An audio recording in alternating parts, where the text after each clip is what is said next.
नमस्कार, good morning boss. स्वागत है आपका टाइम्स नाउ भारत में। आपके साथ मैं हूं दीपिका यादव। नमस्कार, गुड मॉर्निंग आप सबके साथ में मैं हूं साक्षी मिश्रा। आप देख रहे हैं फिट इंडिया का सुपर हिट बुलेटिन। मुंबई में हमारी मौजूदगी और यही गेटवे ऑफ इंडिया से आपको बताएंगे देश और दुनिया की हर बड़ी खबर। हर मॉर्निंग अपडेट हर एक डिटेल के साथ में आपके सामने रखेंगे, तो बने रहिए हमारे साथ में। की बड़ी खबर के साथ यमुना एक्सप्रेसवे पर हड़कंप मच गया। दरअसल एक प्राइवेट बस में आग लग गई, जिसकी वजह से वहां पर हड़कंप मच गया। गनीमत की बात ये रही कि तमाम जो यात्री बस में मौजूद थे उन सभी ने कूदकर किसी तरीके से अपनी जान बचाई। आपको दिखाते हैं कितनी हैरान कर देने वाली ये खबर, जहां पर सभी लोगों को सुरक्षित बाहर निकाल लिया गया है, लेकिन जबरदस्त हड़कंप यहां पर मचता हुआ नजर आया। बस में सवार कोई भी यात्री को नुकसान नहीं पहुंचा। प्राइवेट बस नोएडा से आगरा जा रही थी। तो यमुना एक्सप्रेसवे के माइलस्टोन 143 के पास की घटना बताई जा रही है। इस वक्त की बड़ी खबर नोएडा से बता रहे हैं, जहां पर यमुना एक्सप्रेसवे पर बस में अचानक से आग लगी, जिसकी वजह से यात्रियों ने किसी तरीके से इस प्राइवेट बस से कूदकर अपनी जान बचाई। तो किसी की जान का नुकसान अभी तक नहीं हुआ। गनीमत की बात ये रही है। नोएडा से इस वक्त की बड़ी खबर बता रहे हैं। तस्वीरें भी कुछ सामने आई हैं, जो कि फिलहाल आपकी स्क्रीन पर है। बस में सवार कोई भी यात्री हताहत नहीं हुआ है। प्राइवेट बस थी जो कि नोएडा से आगरा की तरफ जा रही थी, और उसी वक्त बीच रास्ते में माइलस्टोन 143 पर यह घटना होती है।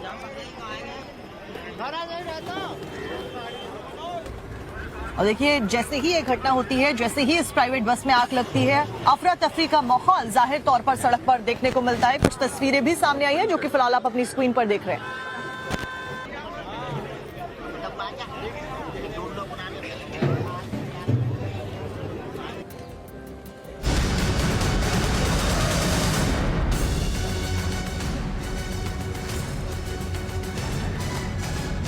और इस बीच एक और बड़ी खबर आपको बताते हैं। कनाडा में खालिस्तानियों की करतूत देखने को मिल रही है, जहां पर हिंदू मंदिर पर श्रद्धालुओं पर अटैक किया जा रहा है। और जम्मू कश्मीर से इस वक्त की बड़ी खबर आपको बता रहे हैं। जम्मू कश्मीर में आतंकी हमला हुआ है, जहां पर संडे मार्केट में ग्रेनेड से हमला किया गया। इसमें 12 लोग घायल हुए हैं। बड़ी खबर जम्मू कश्मीर से। जम्मू कश्मीर से आपको बता रहे हैं, किसी भी आतंकी गुट ने इस हमले की जिम्मेदारी फिलहाल नहीं ली है। शनिवार को सेना ने एक आतंकवादी को मार गिराया था। बताया ये भी जा रहा है कि आतंकियों ने आम नागरिकों को ही निशाना बनाया था। मार्केट में जुटी भीड़ के ऊपर ग्रेनेड फेंका गया। अब सोर्सेस ये बता रहे हैं कि ग्रेनेड पर्यटन स्वागत केंद्र यानी कि टीआरसी के खेल के मैदान के बाहर फेंका गया, जिसकी वजह से 12 लोगों के घायल होने की फिलहाल खबर मिल रही है। लगातार आतंकी घटनाएं जम्मू कश्मीर में बढ़ती जा रही है, जिसकी वजह से चप्पे चप्पे पर सुरक्षा बलों की मुस्तैदी है। मौजूदा वक्त में भी सुरक्षा बलों का सर्च ऑपरेशन चल रहा है। इसी के ऊपर डिटेल रिपोर्ट आपको दिखाते हैं। कश्मीर में फिर आतंक की दस्तक, बाज नहीं आ रहा पाकिस्तान। श्रीनगर में बैक टू बैक आतंकी अटैक। श्रीनगर के संडे मार्केट में ग्रेनेड अटैक। पाकिस्तान अपनी नापाक हरकतों से बाज नहीं आ रहा है। जम्मू कश्मीर में विधानसभा चुनाव के बाद से आतंकी हमले बढ़ गए हैं। पाकिस्तान के पाले हुए खूंखार आतंकी टारगेट किलिंग के जरिए घाटी में अशांति फैलाने की साजिश रच रहे हैं। पाकिस्तान के हुक्मरानों और नापाक आर्मी को घाटी में लोकतंत्र की बहाली रास नहीं आ रही है। घाटी में विकास की जो बयार बह रही है, उससे कंगाल पाकिस्तान बौखला गया है। दाने दाने को मोहताज पाकिस्तान की जनता भूख से बिलबिला रही है, और वहां के हुक्मरान अपनी फैक्ट्री के प्रोडक्ट आतंकी को हिंदुस्तान में दहशत फैलाने के लिए भेज रहे हैं। जी हां, जम्मू कश्मीर में फिर से आतंकियों की हलचल बढ़ गई है। पीओके में बैठे पाक हैंडलर कश्मीर घाटी में हमले को अंजाम दे रहे हैं। श्रीनगर में पहले आतंकी एनकाउंटर हुआ, जहां सुरक्षा बलों ने एक आतंकी को ढेर कर दिया। उसके एक दिन बाद आतंकियों ने श्रीनगर के भीड़ भाड़ वाले संडे मार्केट में ग्रेनेड से हमला किया। श्रीनगर में बैक टू बैक आतंकी वारदात से हड़कंप मच गया। दहशतगर्दी से प्रवासी लोगों को निशाना बनाए जाने के बाद श्रीनगर के संडे मार्केट में ग्रेनेड विस्फोट कर एक बार फिर यहां की शांति को भंग करने की साजिश है। ग्रेनेड हमले में करीब 12 लोग घायल हो गए हैं। घायलों को अस्पताल में भर्ती कराया गया है, जिनमें 2 लोगों की हालत गंभीर बताई जा रही है। इस टेरर अटैक के बाद सुरक्षा बलों ने पूरे इलाके को घेर लिया है और आतंकियों की तलाश की जा रही है। श्रीनगर में पिछले 2 सालों से सब कुछ ठीक ठाक था, लेकिन अचानक से आतंकियों की हलचल तेज हो गई। सोची समझी साजिश के तहत हमला, घाटी में शांति भंग करने की कोशिश, कश्मीर में चुनी हुई सरकार पाक को बर्दाश्त नहीं। प्रवासियों को निशाना बनाया जा रहा है। टूरिस्ट प्लेस को टारगेट किया जा रहा है। अब श्रीनगर को भी निशाना बनाने की कोशिश। हालांकि जम्मू कश्मीर में सुरक्षा बल सतर्क हैं। घाटी से आतंक के खात्मे को लेकर हमारे जवान लगातार ऑपरेशन ऑल आउट चला रहे हैं। आतंक के अड्डे को ध्वस्त किया जा रहा है, लेकिन एक बार फिर पीओके में उन आतंकी अड्डे को तबाह करने की जरूरत है जहां से बैठकर पाकिस्तानी हैंडलर घाटी में दहशतगर्द फैला रहे हैं। मल्टी बैरल रॉकेट लॉन्चर्स है, हैवी आर्टिलरी है, जो चाहें आपके पास ड्रोन्स हैं, क्या नहीं है, आप उनको ख़त्म करिए, उस जगह को ऑक्यूपाई करिए। जब ऑक्यूपाई हो जाएगा तब पाकिस्तानी हैंडलर्स जो हैं उनको फिर प्रॉब्लम आएगी कि अब क्या आगे होगा। पाकिस्तान की आर्मी और जो हैंडलर्स मिल के काम कर रहे हैं उनकी तब टांग टूटेगी कि जब आप पीओके के अंदर घुस के उस जगह को ऑक्यूपाई करेंगे।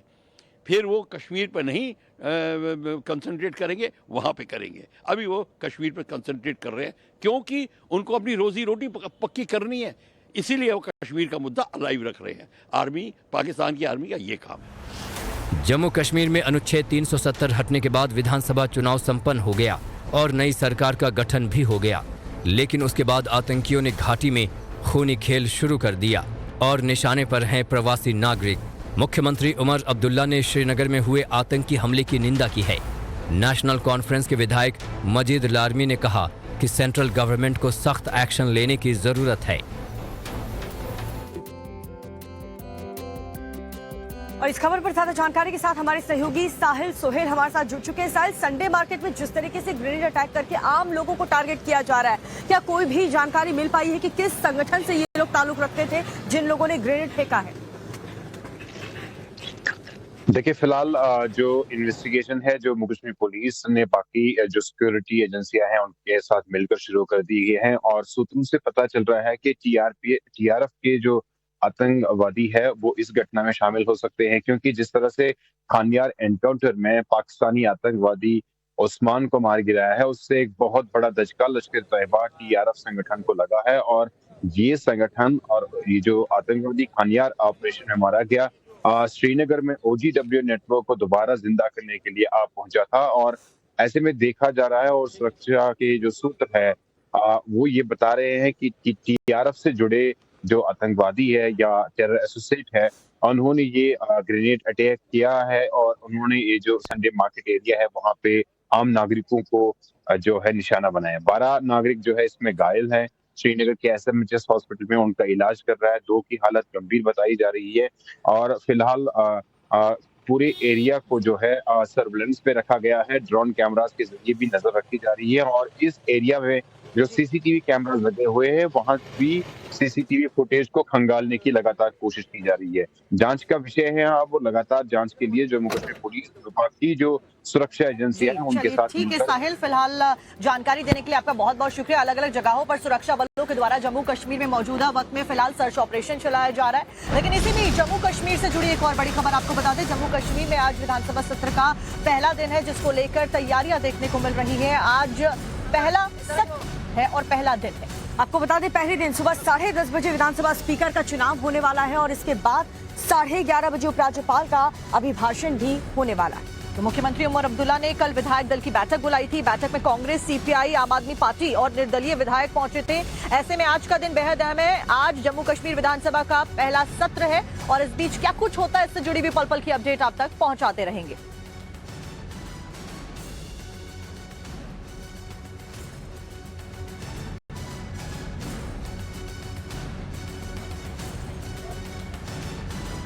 आपको उत्तर प्रदेश के हाथरस से बताने जा रहे हैं जहां पर भयानक एक्सीडेंट हो गया है। दरअसल यमुना एक्सप्रेसवे पर बस में आग लगने से हड़कंप मच गया। प्राइवेट बस थी और उसी में अचानक से आग लग जाती है। फिलहाल आग लगने के कारण क्या कुछ रहे ये पता नहीं चला, लेकिन जितने भी यात्री इस बस में सवार थे उन सभी ने किसी तरीके से बस से कूदकर अपनी जान बचाई। तो फिलहाल सड़क हादसे से जुड़ी ये बड़ी खबर, जहां पर एक प्राइवेट बस में आग लग गई। यमुना एक्सप्रेसवे पर यह बस मौजूद थी।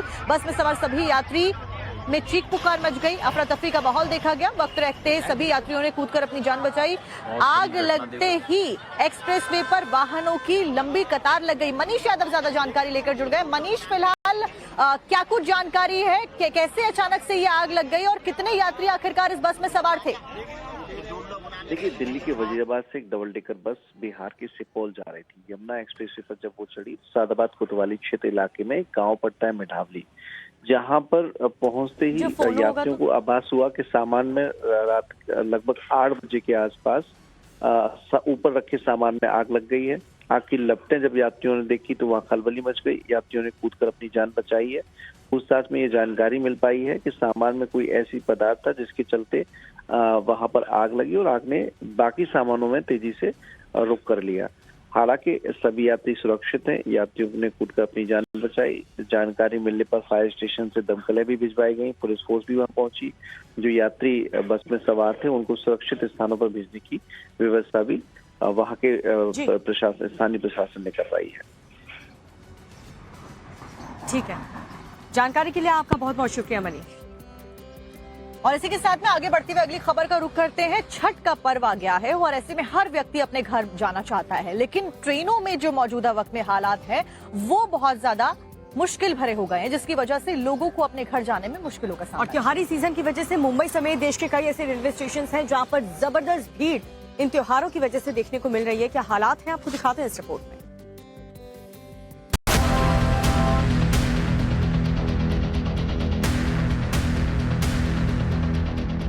स्टेशन के अंदर और स्टेशन के बाहर खचाखच भीड़। जो ट्रेन में घुस गया वो भी टेंशन में है और जो ट्रेन में नहीं घुस पाया वो भी टेंशन में है। भेड़ बकरियों की तरह कैसे इंसानों को ट्रेन में सफर करना पड़ रहा है, एक एक तस्वीर आपको दिखाएंगे। लेकिन रोहतक से किशनगंज आ रहे यात्रियों की जुबानी उनके दर्द को सुनिए। नहीं गए शौचालय सर, नहीं गए अभी तक शौचालय, नहीं गए। बिल्कुल खड़ा होकर आ रहे हैं ऐसे। अच्छा, क्या बोल रहा है, रोहतक से हाँ जाना है। सफर हो गया आपका? मेरा हो गया जी 13 घंटा हो गया। मेरे को जाना है किशनगंज। 13 घंटे से आप लोग शौचालय वगैरह नहीं जा पा रहे? शौचालय कहाँ, शौचालय मन है जी। शौचालय में आदमी घुसा हुआ है। शौचालय में भी आदमी है। शौचालय में आदमी घुसा हुआ है तो कैसे जाएगा बंदा? रेल मंत्री जी, क्या आप इनके दर्द को सुन रहे हैं? इन लोगों ने 13 घंटे से टॉयलेट नहीं किया है, खड़े खड़े सफर करने को मजबूर हैं, वो भी टिकट लेकर। क्या कोई नेता और मंत्री इस तरह से ट्रेन में सफर करेंगे? इनका गुनाह क्या है? इनका गुनाह तो ये है कि ये सभी गरीब हैं, सपना दिखा रहे हैं बुलेट ट्रेन की, लेकिन लोग शौचालय में सफर करने को मजबूर हैं। त्योहारी सीजन में हर कोई परदेश से गांव लौटना चाहता है। ऐसे में जनरल बोगी में तो लात रखने तक की जगह नहीं है।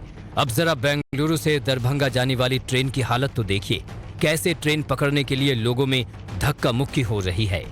बेंगलोर से चल के दरभंगा को जाने वाली ये ट्रेन है दोस्तों। देख सकते हैं कि कितना धक्का मुक्की हो रहा है और देख सकते हैं कि कितना भीड़ है और चलने का भी कोई संभावना नहीं है। ट्रेन के लिए लोगों को घंटों का इंतजार करना पड़ रहा है, फिर भी ट्रेन में सीट नहीं मिल रही है। तस्वीरें मुंबई के बांद्रा टर्मिनल की हैं। इन तस्वीरों को देखिए और अंदाजा लगाइए कि आम लोगों के लिए रेलवे में सफर करना कितना मुश्किल है। पहले दिवाली और अब छठ पूजा है। ऐसे में बिहार, यूपी, झारखंड और बंगाल आने वाली ट्रेनों में सीटों को लेकर मारामारी मची है। बांद्रा टर्मिनल की इन तस्वीरों को देखकर हालात समझे जा सकते हैं। दिल्ली, मुंबई और बेंगलुरु समेत तमाम शहरों से बिहार और यूपी आने वाली ट्रेनों में भीड़ आम बात सी बन गई है। फेस्टिवल सीजन में तो ट्रेन में सीट मिलना मतलब भगवान के दर्शन जैसा है। अब जरा इस वीडियो को देखिए, कैसे ये कोच ठूंस ठूंस कर भरा हुआ है। यहाँ तो लोगों को सांस लेने में भी परेशानी हो रही है। जरा सोचिए, ये घंटों के सफर कैसे पूरा करेंगे। इस वक्त मैं आनंद विहार टर्मिनल पे मौजूद हूं और यहाँ देखिए कि किस तरीके से बड़ी संख्या एक यात्रियों की दिखाई पड़ रही है और यात्री जो है वो घर जाने को लेकर के उत्साहित भी है, लेकिन उत्साहित के साथ साथ कई समस्याओं से भी जूझ रहे हैं, जिनमें सबसे बड़ी समस्या यह है कि उन्हें ट्रेन में जगह नहीं मिल रही है, उन्हें टिकट नहीं मिल पा रहा है, जिस वजह से वो घर जाने में उन्हें काफी ज्यादा परेशानी हो रही है। सरकार दावे कर रही है कि हमने दिवाली और छठ के मद्देनजर सैकड़ों स्पेशल ट्रेन की व्यवस्था की है, फिर भी लोग जानवरों की तरह सफर करने के लिए क्यों मजबूर हैं और इसकी जिम्मेदारी कौन लेगा। लेकिन सबसे बड़ा सवाल उठता है कि आखिर कब तक आम लोगों को मुश्किलों का सामना करना पड़ेगा।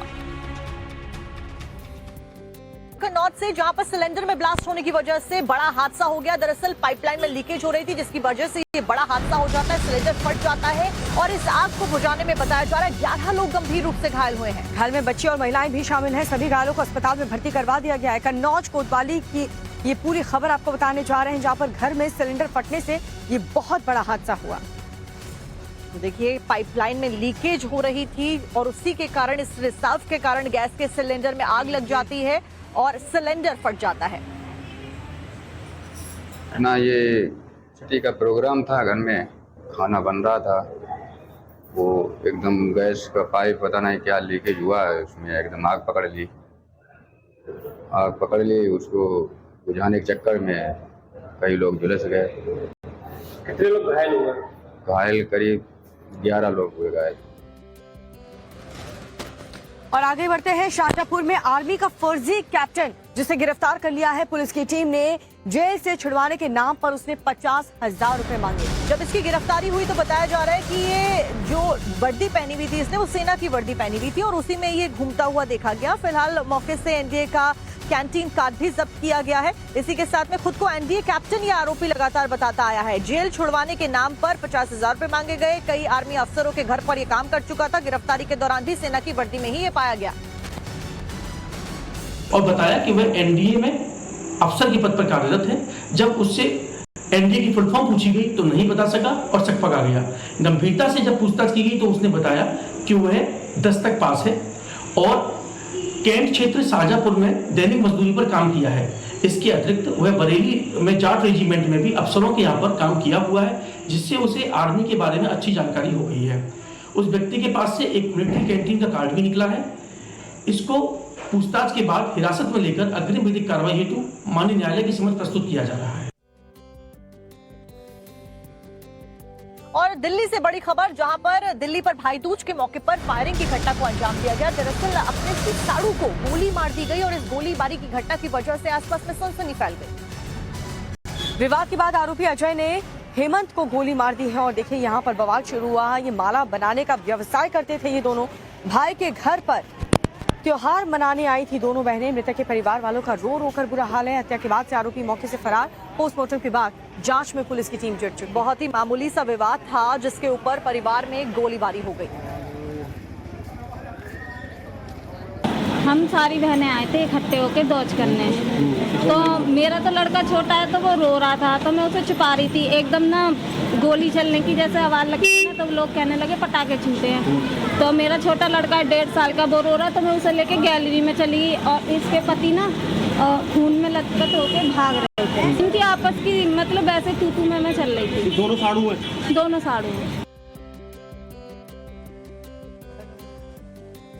अगली तस्वीर आपको उत्तर प्रदेश के बांदा से दिखाने जा रहे हैं, जहाँ पर एक इलेक्ट्रॉनिक शॉप में इतनी भयंकर आग लगी कि हर तरफ हड़कंप मच गया। और देखिए, आग इतनी ज्यादा भयंकर थी कि एक तरफ जहां दमकल कर्मी आग के ऊपर काबू पाने की कोशिश कर रहे थे, वहीं दूसरी तरफ आग लगातार बढ़ती जा रही थी। आपको डिटेल में रिपोर्ट दिखाते हैं।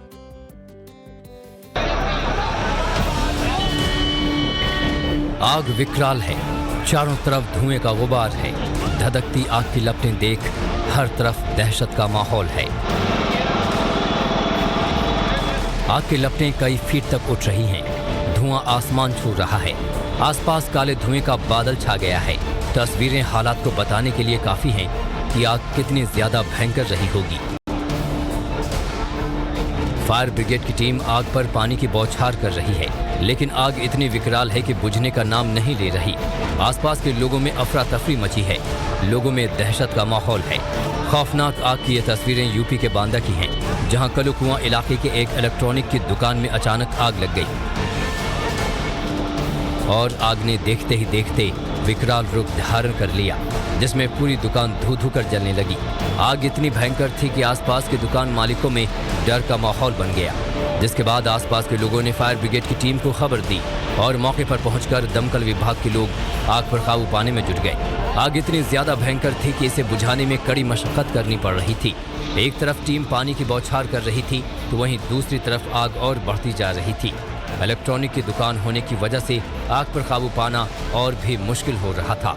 आग को बुझाने में दमकल विभाग की 5 गाड़ियों को तैनात किया गया जिसके बाद करीब 2 घंटे की कड़ी मशक्कत के बाद आग पर काबू पाया गया। बताया जा रहा है कि आग शॉर्ट सर्किट की वजह से लगी, जिसमें दुकान मालिक को करीब 50 लाख का नुकसान हो गया। कार में लगी आग की तस्वीर आपको उत्तर प्रदेश के बदायूं से दिखाने जा रहे हैं, जहां पर चलती कार में अचानक से आग लग गई। जी हाँ, संदिग्ध परिस्थिति में आग लगने की वजह से आसपास के इलाके में अफरा तफरी देखने को मिली। डिटेल में रिपोर्ट दिखाते हैं। बीच सड़क पर धू-धू कर कार जल रही है। चारों तरफ अफरा तफरी का माहौल है। कार में आग से हाहाकार है। बीच सड़क पर जलती कार की ये तस्वीरें यूपी के बदायूं की हैं। बिलसे नगर के बाबा मिशन हॉस्पिटल के सामने रायपुर बुजुर्ग गांव में ये घटना हुई। बताया जा रहा है कि आग संदिग्ध परिस्थिति में लगी, जिसके बाद पूरे इलाके में अफरा तफरी मच गई। जिसके बाद मामले की सूचना पुलिस को दी गई और मौके पर पहुंचकर पुलिस ने आग पर काबू पाया। हालांकि अभी तक इस बात की जानकारी नहीं मिल पाई है कि आग कैसे लगी। फिलहाल पुलिस मामले की जांच में जुट गई है।